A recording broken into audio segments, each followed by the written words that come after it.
He's a New York Times best-selling author, a screenwriter, playwright, and an award-winning journalist. And we're proud that he calls the Detroit area his home. Mitch Albom has released a new book that is out today. It's called The Stranger in the Lifeboat. Take a look. How did the ship blow up? Are we the only ones left? How long can we survive in this lifeboat?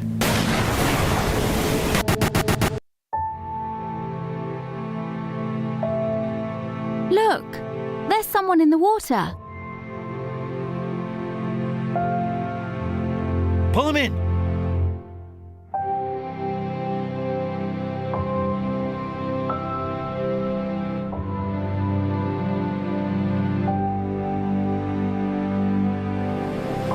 Who are you?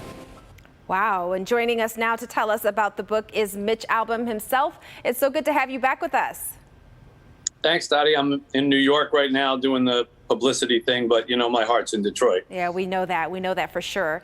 Now, The Stranger in the Lifeboat, it's described as equal parts mystery and equal parts parable. Is this going to hit us like, you know, in the feels like your other novels? I'm intrigued. Well, I hope it does. The story you just ended there, when they pulled this stranger into the boat, there are 10 survivors from this wreckage of a yacht that explodes with all these rich people on it, and 10 people are in this lifeboat, and they're running out of water and food. 3 days, nobody's come looking for them, and they see this body floating in the water, and they pull it in, and they say, well, thank the Lord we found you.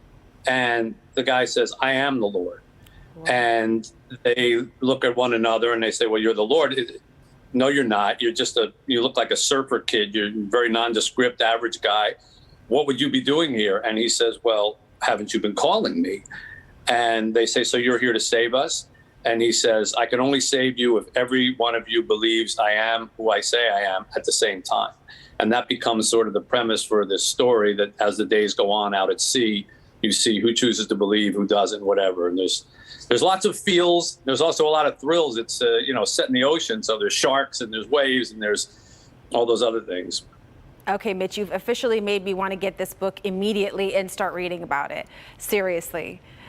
Good, I did my job. You did your job. You did your job. You write a lot about the connection between a spiritual world and earthly world. Where do you get these ideas? Are they sparked by moments in your own life? Most definitely. In this case, it was about help. We were always asking for help from people, from the universe, from God. But a lot of times we don't accept the help when it comes. We want it like to be a sandwich we order in a diner, and we want it to be right there. And if it doesn't take the form that we expected it, we don't think of it as help. But I look at many things that have happened in my life. The orphanage, for example, the orphanage I operate in Haiti, I wasn't looking to get involved with that. I didn't need more things in my life to start, traveling down to Haiti every month. But now that I look back on it, it gave me a family, and it was the best thing that could have happened to me, even though it wasn't an answer to my prayer at the time.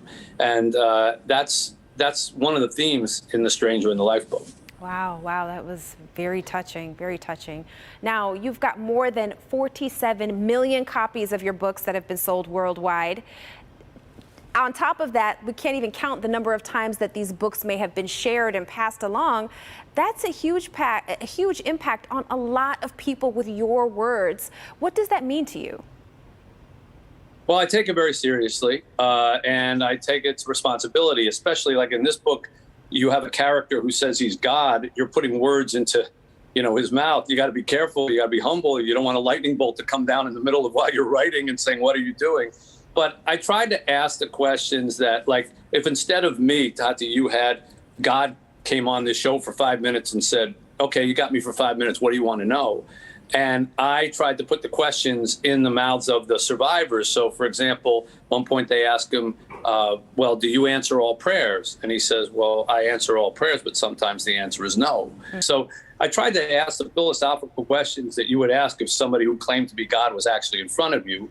And the reader is left to sort of believe, is this guy who he says he is, or is he just a kook? Wow. Well, like I said, I am completely intrigued and can't wait to read the book. Again, the book is called The Stranger in the Lifeboat, and it is available now wherever books are sold. Mitch Albom, thanks again for taking the time to be with us this morning. Thanks, Tati. I'll be back in Detroit shortly, and I'll be doing some signings in the area there, and people can go to my website and find out where. Thanks so much for the support. See everybody back home. Always keep us posted. Thanks, Mitch.